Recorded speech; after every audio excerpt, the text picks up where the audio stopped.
जो हमारी आगमन संस्था के संस्थापक हैं और हमारे राष्ट्रीय अध्यक्ष थे, जिन्होंने पूरे देश में आगमन की संस्था की जो ब्रांचेस थे उन्होंने पूरे देश में उन्होंने उनको सबको दायित्व दिया था, अलग अलग शहरों में, अलग अलग प्रांतों में, और उनका मार्गदर्शन हम सबको मिलता था। बहुत ही अंतर्राष्ट्रीय कीर्ति लब्ध ये हमारी आगमन संस्था थी, जिससे पूरे भारतवर्ष से लोग जुड़े थे और भारतवर्ष के बाहर से भी लोग जुड़े थे। उनके मार्गदर्शन में बहुत ही आगमन एक शीर्षस्थ संस्था हम कह सकते हैं, साहित्यिक संस्था, सांस्कृतिक साहित्यिक संस्था। और हम सबका ऐसा दुर्भाग्य रहा, कुछ ऐसी अनहोनी हुई कि 4 जून को पवन जी आकस्मिक रूप से उनका निधन हो गया। और बिल्कुल जैसे आगमन के ऊपर से एक छत्र छाया, जो हमारे पितृतुल्य, जो उनका हमें स्नेह मिलता था, जो मार्गदर्शन मिलता था, वो हमारे सर के ऊपर से हट गया। हम सबका मन इतना व्यथित हुआ, जैसे लगा बिल्कुल ऊपर से कोई एक हमारे ऊपर जिसका हाथ था एक, वो हट गया है। और कानपुर इकाई, हमारी कानपुर की इकाई भी उन्होंने, जिसका दायित्व उन्होंने मुझे दिया था, और हमारे जितने भी सदस्य कानपुर के जो आजीवन सदस्य हैं, हम सभी मिलकर उनके मार्गदर्शन में वर्ष में 2 या 3 कार्यक्रम करवाते रहते थे।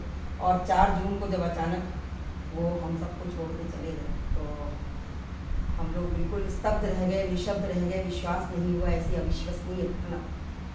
और बिल्कुल जैसे कहते हैं कि आगमन अनाथ सी हो गई, लेकिन हम लोग फिर भी उनकी स्मृतियों को ताज़ा रखते हुए, उनकी स्मृतियों को संजोएंगे। उनके आगमन को हम आगे, जो सपना उन्होंने देखा था आगमन के लिए पूरे देश में, साहित्य और संस्कृति के लिए उन्होंने जो काम किया, उसको हम आगे बढ़ाने का पूरा प्रयास करेंगे। हमारे कानपुर की टीम बहुत ही कर्मठ टीम है, हम सब मिलकर काम करते हैं, आगमन के लिए करते हैं, गोष्ठियाँ करते हैं, कार्यक्रम करते हैं, और हमारा पूरा प्रयास रहेगा पवन जी जहाँ भी हो, ईश्वर ने अपने चरणों में स्थान दे और उनका हमें आशीर्वाद निरंतर मिलता रहे।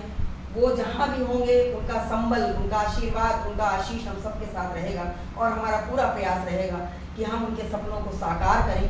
हर प्रदेश, हर प्रांत में जो उन्होंने एक इकाई गठित की है, हर प्रांत में सबने इस तरह का संकल्प लिया है कि हम उनके सपनों को साकार करेंगे। मैं उनको अपनी 4 पंक्तियों में अपनी श्रद्धांजलि समर्पित करती हूँ।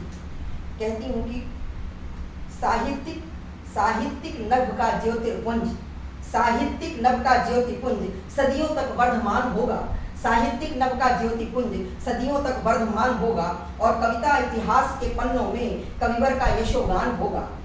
भुला न पाएंगी सदियां, भुला न पाएंगी सदियां साहित्य के परम पुरोधा को, भुला न पाएंगी सदियां साहित्य के परम पुरोधा को, शिलालेख लिख जाएंगे, अमिट नाम शीर्षमान होगा, अमिट कीर्ति नाम शीर्षमान होगा। इन पंक्तियों से मैं उनको बहुत बहुत अपनी श्रद्धांजलि समर्पित करती हूँ, अपनी भावांजलि समर्पित करती हूँ। वो जहाँ भी हो, ईश्वर ने अपने चरणों में स्थान दे, और उनका आशीर्वाद जहाँ भी हो, हम सब पर उनका आशीर्वाद बना रहे। निरंतर उनके जो उन्होंने सपना देखा था, हम उसको साकार करने में पूरा प्रयास करें।